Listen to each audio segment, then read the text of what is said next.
अस्सलामुअलैकुम मेरे प्यारे भाई बहनों और मुस्तकबिल के ताबनाक सितारों। नहमदु व नुसल्ली अला रसूलिही करीम अम्मा बाद। नाम के अल्लाह के करती हूँ आगाज़े बयां, नाम के अल्लाह के करती हूँ आगाज़े बयां, जो निहायत रहम वाला है बहुत ही मेहरबान। सबसे पहले मैं बहुत ज़्यादा शुक्रगुजार हूँ उस पाक ज़ात की जिसने मुझे इस मकाम पर पहुँचाया और मैं आपसे गुफ्तगू कर सकूँ। उसके बाद शुक्रगुजार हूँ most respected person doctor Abdul Qadeer sir की कि उन्होंने मुझे यहाँ पर दावत देकर इतनी हौसला अफजाई की और इतनी मेहमान नवाजी की। मैं डॉक्टर रोशन शेख मुंबई से आई हूँ। तो सबसे पहले मैं आपको ये बताऊं कि मैं अभी एमडी परसीव कर रही हूँ। एमडी पैथोलॉजी लास्ट ईयर है मेरा, और जैसा कि आप देख रहे हैं कि मैं क्रच लेके चल रही हूँ। तो आई एम बायलैटरल एम्प्यूटी। मेरे दो पैर नहीं है, जो राइट पैर है वो अबव नी नहीं है और जो लेफ्ट वन है वो बिलो नी नहीं है। I am using prosthetic now and I am walking with this crutch. उसके पीछे एक रीज़न है, मैं बाय बर्थ ऐसी नहीं थी। 2008 में जब मैं आपके यहाँ फर्स्ट पीयू बोलते हैं, हमारे मुंबई में 11th स्टैंडर्ड बोलते हैं, जब 11th स्टैंडर्ड में मैं थी तो उस वक्त मैं कॉलेज से घर लौट रही थी और मेरा पहला सेमेस्टर एग्ज़ाम था। मैंने 10th में 92 स्कोर किया था और मुझे बचपन से ख्वाहिश थी कि मैं डॉक्टर बनूं। मेरे जो अब्बू हैं वो वेजिटेबल वेंडर हैं, सब्ज़ी तरकारी बेचते थे। हमारी माली हालत अच्छी नहीं थी और मैं बस डॉक्टर बनकर घर को सपोर्ट करना चाहती थी। और जो मुझ जैसे गरीब तलबा तालबात थे, जो मुझ जैसे गरीब बीमार थे, उनकी खिदमत करने का जज्बा था और अल्लाह से दुआ करती थी कि अल्लाह मुझे उस काबिल बनाना। उस वक्त कुछ ज़राए नहीं थे, आप लोगों की तरह इतने सारे हेल्पिंग हैंड नहीं आते थे हमारे पास, लेकिन बस एक ख्वाब था कि डॉक्टर बनना है। 10th में अच्छा स्कोर किया, साइंस में एडमिशन लिया। 11th क्लास का पहला सेमेस्टर था और मेरा जो कॉलेज था वो घर से काफ़ी दूर था और मुझे लोकल ट्रेन से ट्रैवल करना होता था, मुंबई की लोकल ट्रेन। 7 अक्टूबर 2008 मामूल की तरह ही दिन था। मैं जब पेपर देखकर अपने कॉलेज से निकली, मैंने 12 डब्बों की ट्रेन पकड़ी बैंड्रा स्टेशन से। मैं ट्रेन के पहले डब्बे में सवार थी। ट्रेन 12 डब्बों की थी और मेरा जो डेस्टिनेशन स्टेशन था वो जोगेश्वरी था। जोगेश्वरी से पहले एक अंधेरी स्टेशन आता है जो बहुत ओवर क्राउडेड होता है। जब वो स्टेशन आया तो मैंने सोचा कि नेक्स्ट स्टेशन मेरा है, मुझे अपनी सीट से उठ के दरवाजे की तरफ आना चाहिए। ये एक लम्हा था। इस एक लम्हे में जब मैं अपनी सीट से उठी और दरवाजे की तरफ आई और दूसरे लम्हे में मैंने जब आंखें खोली तो वो 12 डब्बों की ट्रेन मेरी इतनी दूरी से, मेरे आंखों से बहुत तेज़ी से गुजर रही थी। एक लम्हे के लिए मैंने सोचा कि मैं कोई ख्वाब देख रही हूँ। मैं तो ट्रेन के डब्बे में थी, ट्रेन की पटरियों पे कैसे आ गई हूँ और ट्रेन इतनी तेज़ी से मेरे सर के ऊपर से कैसे गुजर रही है। बस एक वहम था कि अल्लाह करे ये ख्वाब हो, लेकिन मैं पहले डब्बे में सवार थी। वो 12 डब्बों की ट्रेन मेरे दोनों पहियों से कुचल के चली गई। किसी ने भी चेन नहीं खींची ट्रेन की। और जब ट्रेन काफ़ी दूर जाकर रुकी और मैं जो ट्रेन से गिरी थी वो 2 स्टेशन के बीच में मैं गिरी थी चलती हुई ट्रेन से। किसी ने ट्रेन की चेन नहीं खींची और तब मुझे एहसास हुआ जब मैंने अपने राइट पैर को कटा हुआ देखा पटरियों पर। उससे बहुत हैवी ब्लीड हो रहा था and I was conscious there. मैंने अपने आज़ा को ब्लीड करते हुए देखा। एक लावारिस की तरह पटरियों पर पड़े होके मैंने यहाँ वहाँ नज़रें दौड़ाई कि एटलीस्ट कोई अल्लाह का बंदा आसपास हो जो मेरी हेल्प को आगे आए। 2 स्टेशंस के बीच में थी, तो लोगों को आने में टाइम लगा और उस वक्त हमारे पास सेलफ़ोन नहीं होते थे। अभी तो माशाल्लाह हर स्टूडेंट के पास सेलफ़ोन होते हैं। तो मेरे पास फ़ोन डायरी थी। जब लोग आए मेरे पास, इकट्ठा हुए 15-20 लोग, तो मैंने हर एक से रो रो कर, गिड़गिड़ा कर उस हालत में मदद मांगी कि कोई अल्लाह का बंदा एटलीस्ट मेरे घर पे फ़ोन कर कर ये बता दे कि मैं इस हालत में यहाँ पर हूँ। क्योंकि बस मेरे जहन में उस वक्त एक बात चल रही थी कि मुझे लावारिसों की तरह यहाँ पर नहीं मरना, मुझे बस घर वाले मेरे साथ होने चाहिए जब मैं इंतकाल करूं, या उन्हें एटलीस्ट ये पता होना चाहिए कि मैं यहाँ पर इस हालत में हूँ। लेकिन अल्लाह की आजमाइश थी कि उस 15-20 लोगों में से किसी ने भी मेरी हेल्प नहीं की। मुझे छूना तो दूर की बात, उन्होंने मेरे फ़ोन डायरी से नंबर तक कॉपी करके फ़ोन लगाने की जहमत नहीं की, क्योंकि उन्हें डर था पुलिस इंटरोगेशन का, उनसे सवालात किए जाएंगे एटसेट्रा, बहुत सारी चीज़ें थी। तो उन्हें वो भी मजबूर थे। और तकरीबन 15-20 मिनट बाद मैं उसी हालत में वहाँ पड़ी रही, रोते हुए, गिड़गिड़ाते हुए। उसके बाद मुझे रेलवे की हेल्प मिलती है और मुझे गवर्नमेंट हॉस्पिटल लेकर जाते हैं। यहाँ भी अल्लाह की आजमाइश थी मेरे साथ कि जिस गवर्नमेंट हॉस्पिटल में मुझे लेकर जाया गया, वहाँ पे ऑपरेशन स्ट्राइक था। मेरा जो एक्सीडेंट था वो तकरीबन 10-11 बजे हुआ और मैं शाम के 6 बजे तक उसी हालत में हॉस्पिटल के कॉरिडोर में पड़ी रही, क्योंकि उनका ऑपरेशन स्ट्राइक था। मुझे कोई भी सहूलत मुहैया नहीं की गई, बस सुपरफिशियल ड्रेसिंग करके मुझे ट्रॉली पर वहीं छोड़ दिया गया। जब मेरे घर वालों को इतला दी गई, जब उन्हें पता चला, वो भागते हुए आए और मुझे प्राइवेट हॉस्पिटल शिफ्ट किया। प्राइवेट हॉस्पिटल में शिफ्ट होने के बाद मैं तकरीबन 2.5 महीने एडमिट रही। मेरा इलाज हुआ। मेरे जो डॉक्टर रहे, सर्जन, उन्होंने मोटिवेट किया मुझे।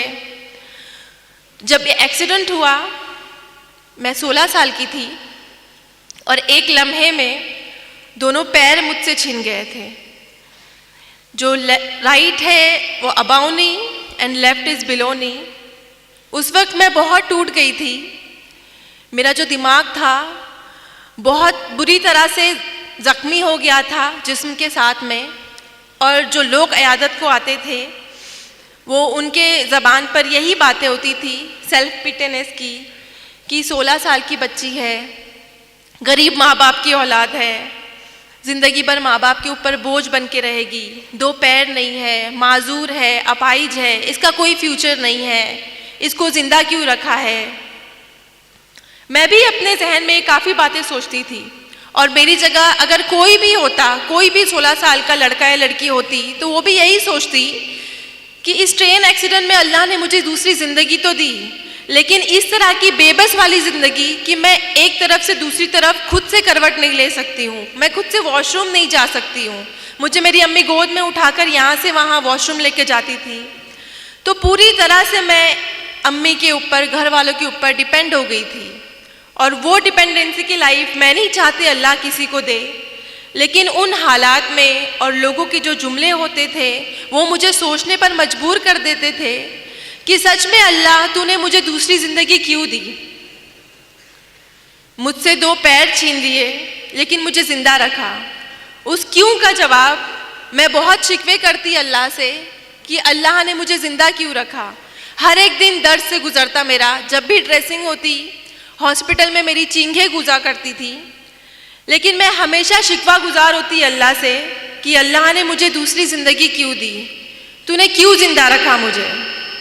उसका जवाब मेरी अम्मी ने कुछ अल्फाज कहे जो मैं आपको बताना चाहती हूँ।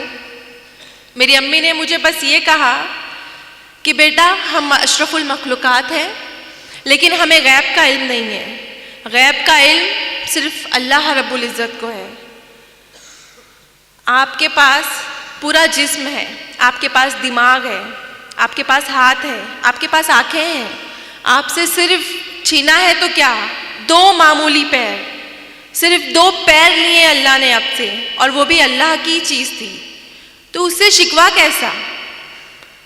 आपके पास दिमाग है, आपके पास आंखें हैं, हाथ हैं, आप पढ़ाई करो, अपना ख्वाब पूरा करो।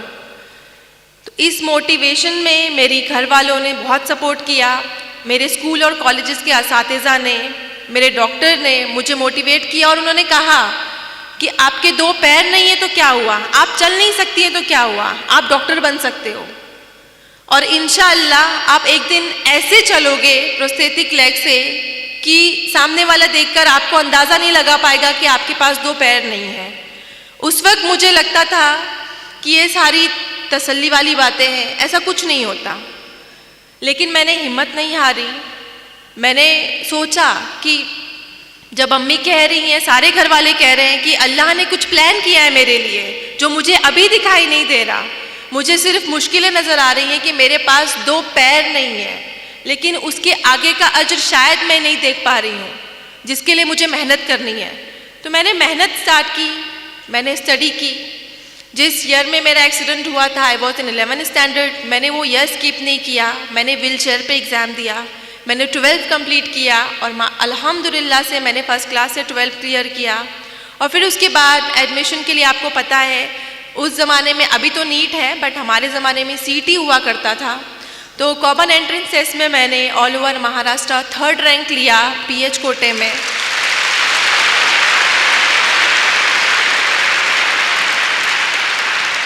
थर्ड रैंक लेने के बाद जिस तरह आपको खुशी हो रही है, मुझे इससे ज़्यादा खुशी हुई थी कि अल्हम्दुलिल्लाह मैं अपने ख्वाब के बहुत नज़दीक हूँ। और उसी दौरान मुझे ये प्रोस्थेटिक लगे, बायलैटरल जो प्रोस्थेटिक है मेरे नकली पैर, इससे मैंने चलना फिरना सीखा और मैंने 12th एग्ज़ाम क्लियर किया, सीईटी क्लियर किया। लेकिन यहाँ पर भी अल्लाह ने आजमाइश रखी मेरे लिए। मेडिकल में एडमिशन के लिए सारे डिसेबल पीपल को एक काउंसलिंग होती है, मेडिकल एग्जामिनेशन होता है और वहाँ पर हमारा डिसेबिलिटी परसेंटेज डिसाइड किया जाता है कि how much disable we are.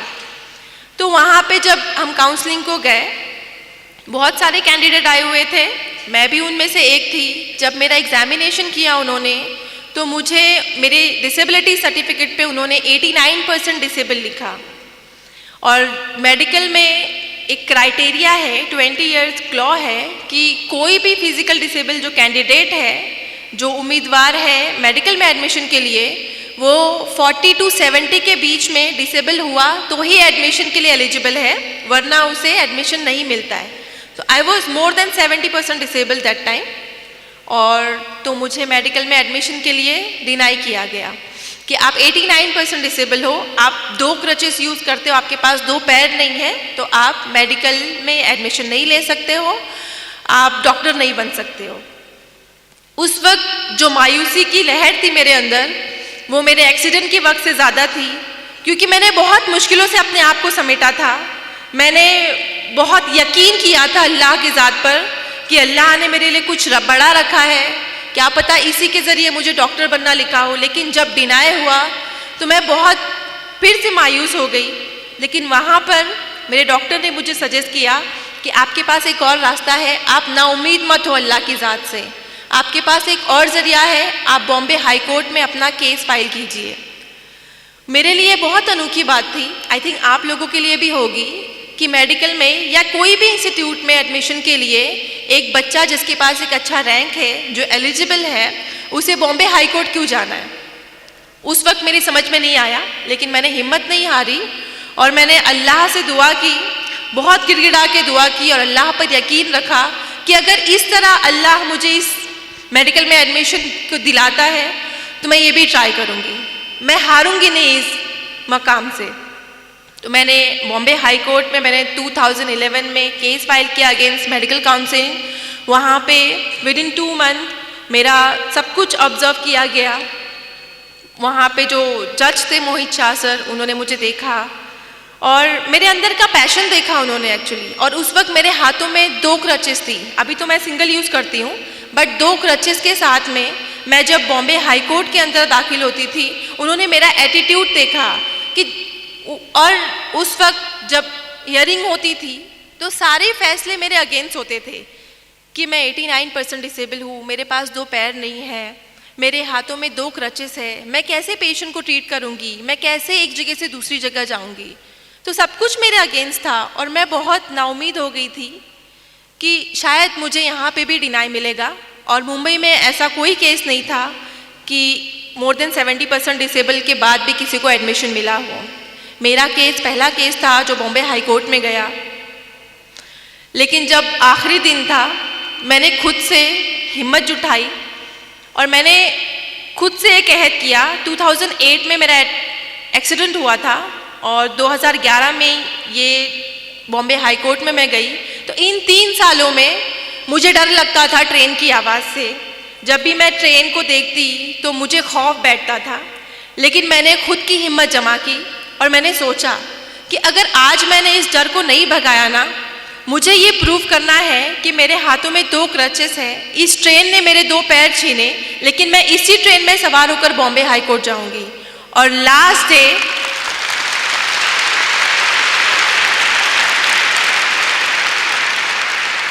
Court hearing का फाइनल डे था, जब मेरे फेवर या अगेंस्ट में फैसला आने वाला था। मैंने ये रिस्क लिया।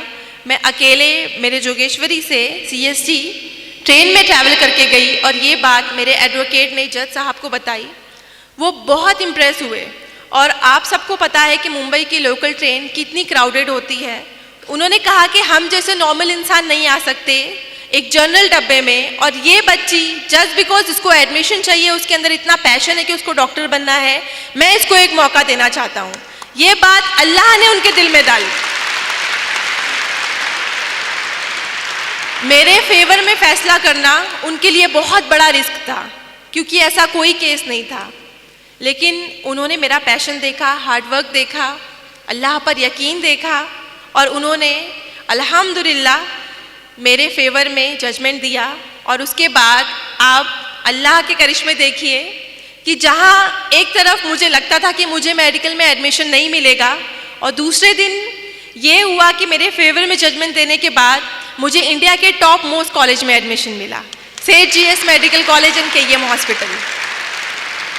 मैं बहुत ज़्यादा शुक्रगुजार हुई अल्लाह की, और मुझे यकीन हो गया और यकीन पुख्ता हो गया कि अल्लाह ने इतनी आजमाइशें लिखी तो है मेरी ज़िंदगी में, लेकिन मुझे नवाजा क्या जो मेरी हैसियत भी नहीं थी। मैंने कभी नहीं सोचा था कि मुझे इतने टॉप मोस्ट कॉलेज में एडमिशन मिलेगा, लेकिन मेरे ऊपर एक जिम्मेदारी थी कि मुझ पर भरोसा करके जो चीफ जस्टिस सर ने मेरे फेवर में सबके अगेंस्ट जाकर मेरे हक में फैसला सुनाया था, मुझे उनको सही साबित करना था। और मुझे उन तमाम लोगों को गलत साबित करना था जो अयादत के दौरान आते थे और मुझ पे ताने कस के जाते थे कि ये ज़िंदगी भर माँ बाप के ऊपर बोझ बनकर रहेगी, इसकी लाइफ में कुछ भी प्रोग्रेस नहीं होगा, ये हमेशा बेड रिडन रहेगी। मुझे उन सबको प्रूव करना था कि 89% डिसेबल होने के बाद, 2 पैर नहीं होने के बाद भी एक लड़की, मुस्लिम माशरे से ताल्लुक़ रखने वाली लड़की डॉक्टर बन सकती है। MBBS डॉक्टर बन के मुझे उन लोगों को गलत साबित करना था। 5.5 साल मैंने बहुत तकलीफ़ें उठाई। हमारे लेक्चर हॉल काफ़ी दूर होते थे। हर लेक्चर में मैं 10-15 मिनट लेट पहुंचती। एहसास कमतरी होता मुझे कि मैं लेट पहुंच रही हूँ, मेरा लेक्चर मिस हो रहा है, और 3-3, 4-4 घंटे नॉन स्टॉप खड़े रहना होता था। लेकिन मैंने इन सारी जो नेगेटिव बातें जहन में बनती कि मुझे दर्द हो रहा है, मुझे नहीं करना है, मुझसे नहीं होगा, इन सब को मैंने हटा के एक गोल फोकस किया। जैसा कि सर ने बताया कि अगर आपका गोल, आपने अपने गोल को फोकस किया है तो बाकी की जो नेगेटिविटी है वो आपको कभी भी रुकावट नहीं बनेगी। मैंने हमेशा एक गोल फोकस किया था कि मुझे MBBS करके लोगों को जवाब देना है, और मेरे जैसे जो जितने भी कैंडिडेट होंगे, जिनको भी डिनाई होता होगा या जो भी मायूस हो जाते होंगे, उनके लिए नई राह खोलनी है। मेरा एक मकसद था। तो मैंने 5.5 साल कड़ी मेहनत की, अल्लाह से दुआ की, और अल्लाह पर यकीन रखने का फल मिला। और 2016 में मैंने फर्स्ट क्लास से MBBS पास किया। और इस तरह से मैं मेरे अम्मी के ख़ानदान और अब्बू के ख़ानदान में पहली डॉक्टर बनी। हमारे जो फैमिलीज़ हैं उनमें लड़कियों को ज़्यादा तालीम देने का रिवाज नहीं है। मेरे जो अम्मी अब्बू हैं, सारे ख़ानदान के अगेंस्ट जाकर हम 3 बहनों को आला तालीम दिलाए। मैं बहुत थैंकफुल हूँ अपने पेरेंट की कि उन्होंने इतना बड़ा रिस्क लिया कि हम 3 बहनों को इतनी आला तालीम दी, बहुत ताने सहे उन्होंने, लेकिन उन्होंने उनकी भी जिद थी कि नहीं हम बेटियों को पढ़ाएंगे। और MBBS कंप्लीट किया जब मैंने, तो मैंने सोचा कि MBBS तक जर्नी नहीं रखनी मुझे मास्टर डिग्री करनी है। और मैंने नीट PG दी। नीट PG में भी अल्हम्दुलिल्लाह से मैंने 3rd रैंक हासिल किया ऑल ओवर महाराष्ट्र इन PH कोटा। और यहाँ तो मैं बहुत ज़्यादा ओवर कॉन्फिडेंट थी कि after passing first class in MBBS and securing 3rd rank in PG NEET मुझे ईजिली एडमिशन मिल जाएगा। लेकिन यहाँ अल्लाह ने वापस आजमाइश रखी मेरे लिए कि डिस्पाइट ऑफ दिस थिंग कि मैं पास हूँ MBBS में, मैंने 3rd रैंक लिया है, मुझे फिर से डिनाई मिलता है कि आप डिसेबल हो, हमारे पास लॉ है, we can't go against law. 20 year law है, 40 to 70% डिसेबल लोग नहीं हम एडमिशन दे सकते, सॉरी मैम हम आपको एडमिशन नहीं दे सकते। तो इस वक्त मेरे पास सिर्फ 2 दिन थे, बिकॉज ऑनलाइन एडमिशन होते हैं। अब उन 2 दिनों में हाई कोर्ट का प्रोसीजर करना नामुमकिन बात थी, लेकिन मैंने हिम्मत नहीं हारी। मैंने कुछ ना कुछ सोचा और दुआ की अल्लाह से कि अल्लाह तेरी ही ज़ात है जो मुश्किलों को आजमाइशें हमारे ऊपर डालती है, और तेरी ही ज़ात है जो इसको हल करने का हमारे अंदर जज्बा भी देती है, रास्ते भी खोलती है। बस तू एक रास्ता मुझे अता कर दे। आप यकीन नहीं करेंगे, ये जो पुराना कानून है 20 साल इंडिया की कॉन्स्टिट्यूशन में, अल्लाह की गैबी मदद जो बोलते हैं, मैंने सिर्फ कहानियों में सुना था कि अल्लाह गैब से मदद करते हैं, लेकिन मेरी ज़िंदगी में ऐसे कई बार हुआ कि गैबी तरह से मुझे एक मेंबर ऑफ पार्लियामेंट ने मेरे सपोर्ट में आए। उन्होंने मुझसे पूछा कि बेटा क्या है, मैंने जस्ट उनको ऐसे ही बताया कि सर मेरा नीट PG में मैंने इतना एग्ज़ाम स्कोर किया है, मुझे एडमिशन के लिए डिनाई किया जा रहा है and I have only 2 days। उन्होंने कहा डोंट वरी, मैं खुद दिल्ली जाता हूँ अभी फ़्लाइट लेके। और आप यकीन नहीं करेंगे कि दिल्ली में वो गए और उस वक्त JP नड्डा सर थे सेंट्रल हेल्थ मिनिस्टर, उनके सामने मेरा एप्लीकेशन रखा और 2 दिन में इंडिया का 20 साल पुराना कानून चेंज हो गया।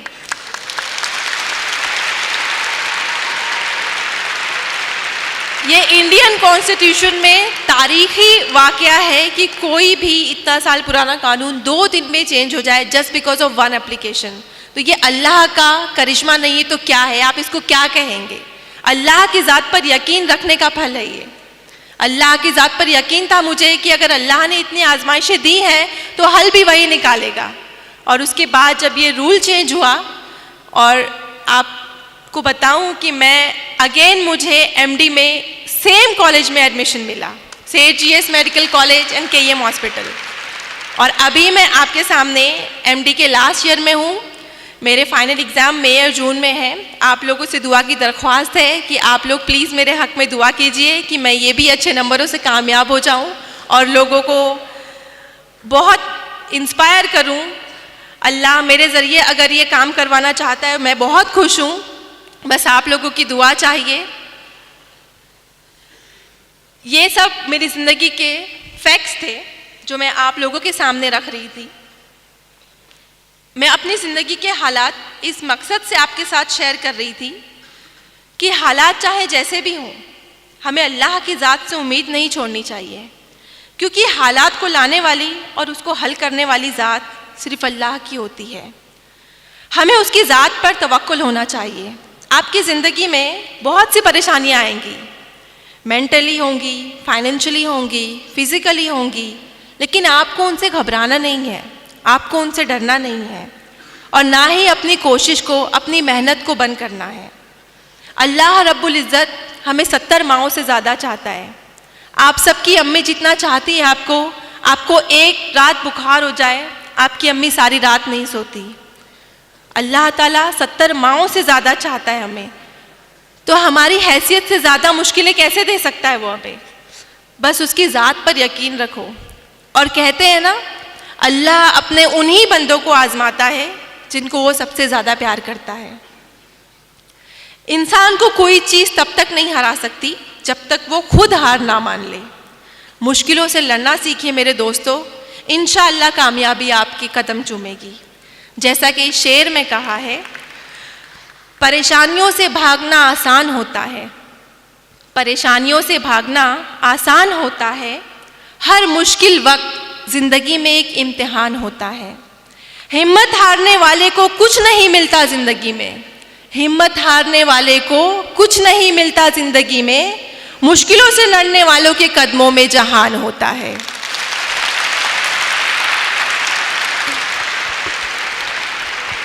मैं अपनी बहनों और अगर उनके वालिदैन यहाँ हैं तो उनसे तहे दिल से गुजारिश करना चाहूँगी कि आप लोग तालीम के मैदान में आगे आएँ, क्योंकि बच्चे की पहली दर्जगाह स्कूल माँ की गोद होती है।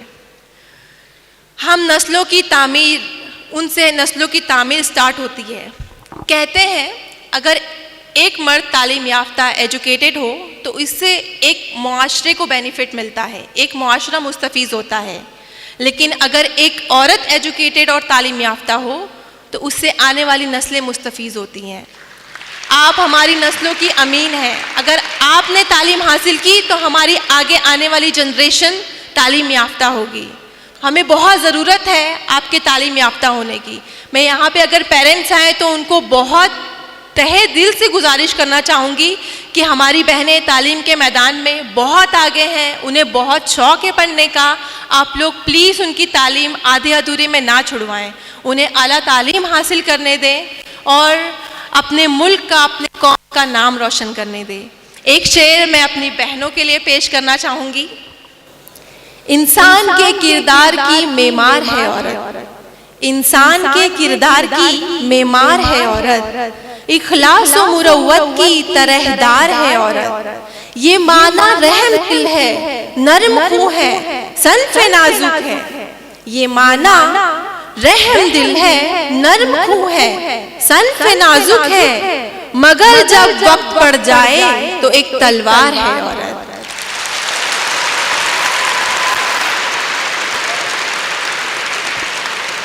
यहाँ पर आने वाले तमाम स्टूडेंट से मैं फिर से रिक्वेस्ट करना चाहूँगी कि आप सबको इतना बेहतर शाहीन इंस्टीट्यूट मिला है, डॉक्टर अब्दुल कदीर सर की सरपरस्ती मिली है।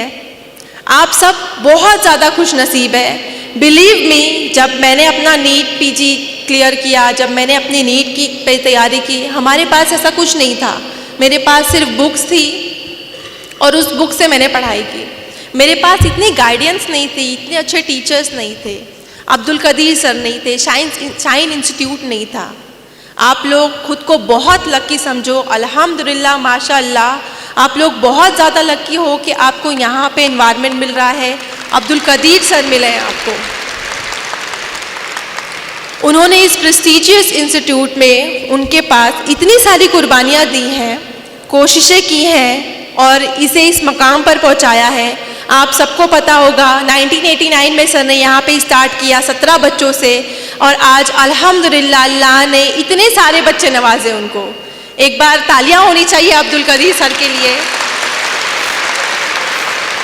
सर आज इस मकाम पर किस तरह पहुँचे आपने कभी सोचा होगा? बिकॉज उनके दिल में कौम के लिए, मुल्क के लिए जज्बा था कि उन्हें कुछ करना है। आप लोगों से, आप लोगों को पढ़ाकर उन्हें क्या मिल रहा है? कोई बेनिफिट नहीं दे रहे हैं आप उनको, लेकिन एक जज्बा है कि मेरी कौम आगे बढ़े, मेरा मुल्क आगे बढ़े। और उस जज्बे को लेकर सर ने कोशिश की, दिन रात कोशिश की, ज़ीरो से लेकर आज इतना बड़ा मकाम किया सर ने। और आज सर उस मकाम पर है कि आप लोगों के लिए और करोड़ों लोगों के लिए एक इंस्पिरेशन बन गए हैं। तो एक से शेर मैं सर के लिए कहना चाहूँगी। तारीख हो राहें तो नई राह दिखाएं। तारीख मतलब आपको पता है अगर अंधेरा। तारीख हो राहें तो नई राह दिखाएं, सोई हुई कौमों में ये हिम्मत को जगाएं। रहबर भी ये, हमदम भी ये, गमखार हमारे, अब्दुल कदीर सर ये बच्चों के हैं मेमार हमारे।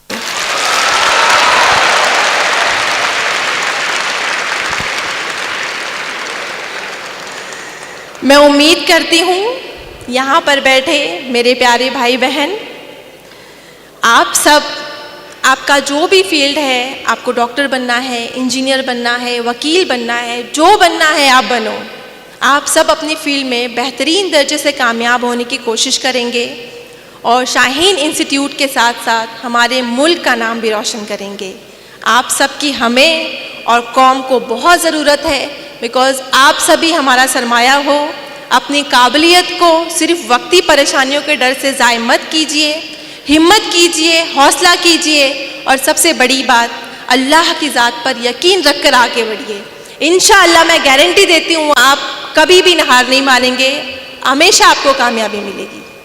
और एक शेर लास्ट आप सबके लिए, मंजिल से आगे बढ़कर मंजिल तलाश कर, मंजिल से आगे बढ़कर मंजिल तलाश कर, मिल जाए तुझको दरिया तो समंदर तलाश कर। मंजिल से आगे बढ़कर मंजिल तलाश कर, मिल जाए तुझको दरिया तो समंदर तलाश कर। हर शीशा टूट जाता है पत्थर की चोट पर, पत्थर ही टूट जाए वो शीशा तलाश कर। मैं बहुत ज़्यादा शुक्रगुजार हूँ आप सब लोगों की। सबसे पहले तो डॉक्टर अब्दुल कदीर सर की कि उन्होंने इतने शॉर्ट नोटिस में मुझे बुलाया। कल ही मैं बंगारपेट में मदऊ थी, वहाँ पर मुझे सर मिले और सर ने एकदम से मुझे कहा कि आपको मुझे आना है, आपको बिदर में साइंस इंस्टीट्यूट में आना है। मेरे पास कोई लीव नहीं थी, मैं बस 2-3 दिन की लीव लेकर आई थी हॉस्पिटल से। लेकिन जब मैंने सुना सर के बारे में और मुझे बहुत ज़्यादा दिल में ऐसी ख्वाहिश हुई कि मुझे बच्चों से मिलना है। और मैं आपको बताऊं, आप लोगों को खुद के लिए एक बार बहुत ज़ोरदार तालियां बजानी चाहिए खुद के लिए।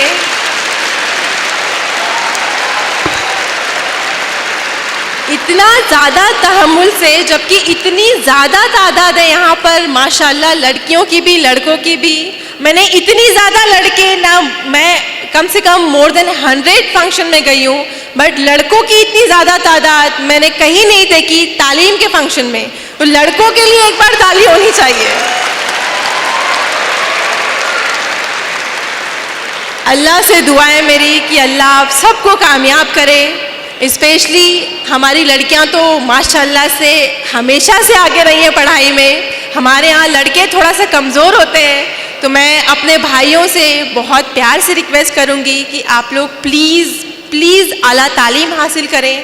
अगर हमारे पास तालीम का हथियार होगा तो ही हम ऊंची पोस्ट पर पहुंचेंगे, उस ओहदे पे पहुंचेंगे जहां पर हम अपनी कौम को इंसाफ दिलाएं, अपने मुल्क को तरक्की की राह पर ले जाएं।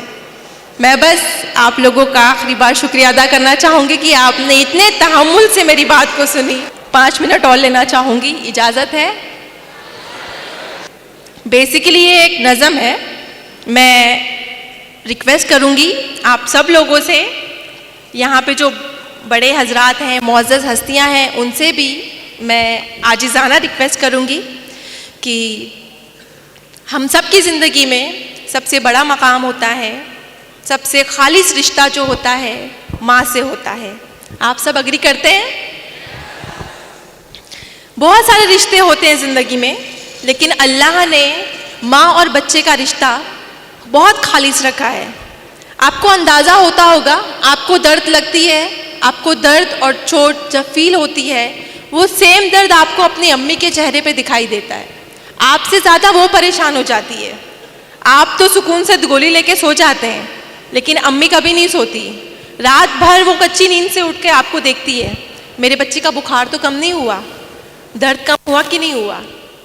अल्लाह ने माँ को ऐसे ही बनाया है, पता नहीं किस मिट्टी से बनाया अल्लाह ने माँ को। मैं बहुत ज़्यादा अपने आप को लकी फील करती हूँ कि अल्लाह ने मुझे दुनिया की बेस्ट अम्मी से नवाजा है। और इसमें कोई शक की बात नहीं कि आप सबको भी आपकी अम्मी बहुत ज़्यादा पसंद है, और मेरी तो आइडियल ही मेरी अम्मी है। मैंने जो कुछ सीखा है, जो कुछ भी हौसला मिला है, मुझे मेरी अम्मी ने दिया है। और मैं आप लोगों से रिक्वेस्ट करूंगी कि आपकी अम्मी ने अब तक ज़िंदगी में जितनी भी कुर्बानियाँ दी हैं आपके लिए, जितनी भी मेहनतें की हैं, जब मैं ये नज़्म पढ़ूं आप लोग उसको अपने बैक माइंड में दोहराना, आप उसे याद करना कि आपकी अम्मी ने कितना कुछ किया है आपके लिए और हम कुछ नहीं दे पाते उन्हें।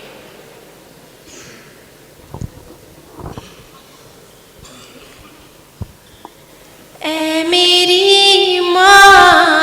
तेरी चाहत को मेरे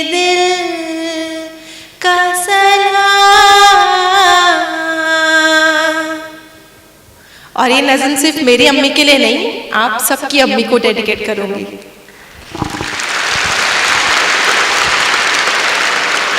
तो प्लीज फील कीजिएगा इसको, ठीक है? विदाउट फील सुनने में मजा नहीं आएगा। ऐ मेरी माँ तेरी चाहत को मेरे दिल का सलाम, तेरी पाकीज़ा मोहब्बत को मेरे दिल का सलाम।